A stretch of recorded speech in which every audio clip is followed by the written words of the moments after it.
j'étais au contact du coup d'autres drag queens que j'admirais, que je connaissais ou que je connaissais pas. Mais du coup, ça m'a permis vraiment voilà, d'affiner un petit peu qui je suis, de me poser des questions en me disant Piche, c'est qui finalement? Et quand tu arrives sur Drag Race, en fait, la charte fait que du coup, tu es obligé de te poser ces questions-là parce qu'on va te demander des looks en particulier par rapport à des thèmes, on va te demander des défis particuliers, des choses comme ça, le Snatch Game, les trucs. Et en fait, ça te permet de te dire c'est quoi mes références, qu'est-ce que moi j'aime et qu'est-ce que j'ai envie de représenter dans mon drag.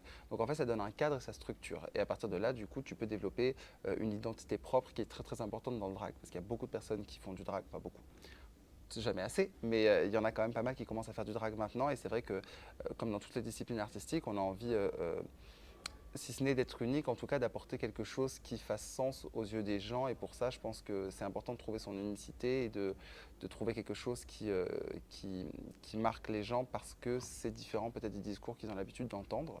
Et Drag Race, je trouve que ça m'a servi à ça. En tout cas, moi particulièrement, ça a trouvé ma marque. Par exemple, j'ai toujours aimé la musique.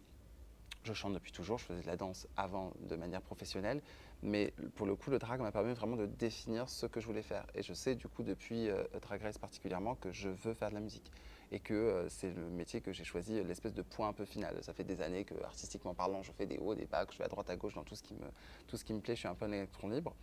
Mais là, je pense que j'ai véritablement du coup trouvé quelque chose qui me correspond et qui réunit beaucoup de choses que j'aime, beaucoup de disciplines artistiques que j'aime. Quand je suis sur scène, je peux chanter, danser, faire du stand-up, n'importe quoi. En fait, encore une fois, le drag, c'est un vecteur, mais immense. Il y a aucune barrière, donc je peux être tout ce que je veux à l'intérieur.